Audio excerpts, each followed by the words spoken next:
ভালোবাসা দিবসের প্রাককালে জমি থেকে গোলাপ সংগ্রহে ব্যস্ত ফুল চাষিরা। মানিকগঞ্জের সিংগাইর উপজেলার ফোর্ডনগর, জয়মন্টপ, ভাকুম, নীলটেক ও ইরতা এলাকায় বাণিজ্যিকভাবে চাষাবাদ হচ্ছে বিভিন্ন জাতের গোলাপ সহ বাহারি রকমের ফুলের।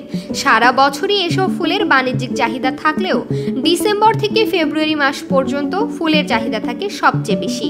বসন্ত বরণ ও ভ্যালেন্টাইন দিবস উদযাপন উপলক্ষে এখন ব্যস্ততা বেড়েছে ফুল চাষিদের মাঝে। কাক ডাকা ভোর থেকে তপ্ত দুপুর পর্যন্ত জমি থেকে ফুল সংগ্রহে ব্যস্ত সময় পার করছেন চাষিরা।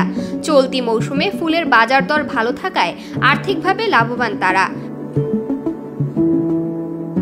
জমিতে বপন করা সারিবদ্ধ গোলাপ গাছের প্রতিটিতেই রয়েছে গোলাপের একাধিক কলি ও ফুল। প্রতিদিনই জমি থেকে ফুল সংগ্রহ করছে ফুল চাষি ও তাদের নিয়োজিত শ্রমিকরা।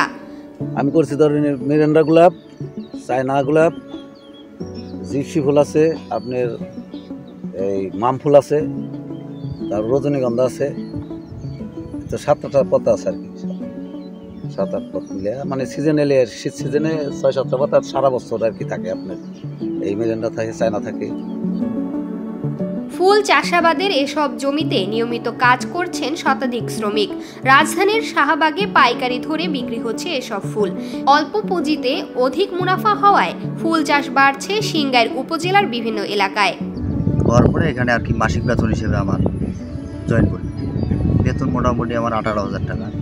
তো এখানে আসি, আমি ফুল কাটি, সকালবেলা আসি, ফুলটা কাটা লাগে, আবার যখন সার দেওয়া লাগে, আবার পানি দেওয়া লাগে, এই সময়টা যত সময় লাগে আর কি, সকাল 8টা থেকে আর কি 6টা পর্যন্ত আমাকে এখানে সময় দিতে হবে। ফুলের চাহিদা মনে করেন জানুয়ারি, ফেব্রুয়ারি, মার্চ এই 3 মাসে আর কি বেশি থাকে, আর সবসময় টুকটাক করে চলে। তা গেল সিজনে কিন্তু ভালো চলছিল, গেল সিজনে সারা মাসটাই ভালো ছিল, সারা মাসটাই। চলতি মৌসুমে সিংগাইর উপজেলার 20 হেক্টর জমিতে ফুলের চাষাবাদ হচ্ছে। এসব জমি থেকে এবার 2.5 থেকে 3 কোটি টাকার ফুল বিক্রির সম্ভাবনা রয়েছে বলে জানান জেলা কৃষি অধিদপ্তরের উপপরিচালক। এবছর মানিকগঞ্জ জেলার সিংগাইরের ধল্লা, শায়েস্তা, জয়মন্টপ এবং তালিবপুর ইউনিয়নের বেশ কয়েকটি গ্রামে আমাদের ফুল চাষ হয়ে আসছে। তো যে সমস্ত ফুল চাষিরা ইতিমধ্যে তাদের ফুলগুলো বাজারজাত করা শুরু করেছে, এর মধ্যে উল্লেখযোগ্য হলো গোলাপ, রজনীগন্ধা, গ্লাডিওলাস, জারবেরা, গাঁদা।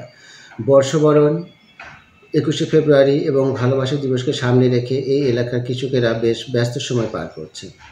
কৃষি বিভাগ সবসময় ফুল চাষিদের পাশে থেকে তাদের পরিচর্যাগত দিক এবং এই ফুল চাষের জন্য যে প্রয়োজনীয় উপকরণ, এগুলো যেন তারা ন্যায্য মূল্যে এবং সহজভাবে পেতে পারে, এজন্য সর্বতভাবে তাদেরকে সহযোগিতা দিয়ে আসছে।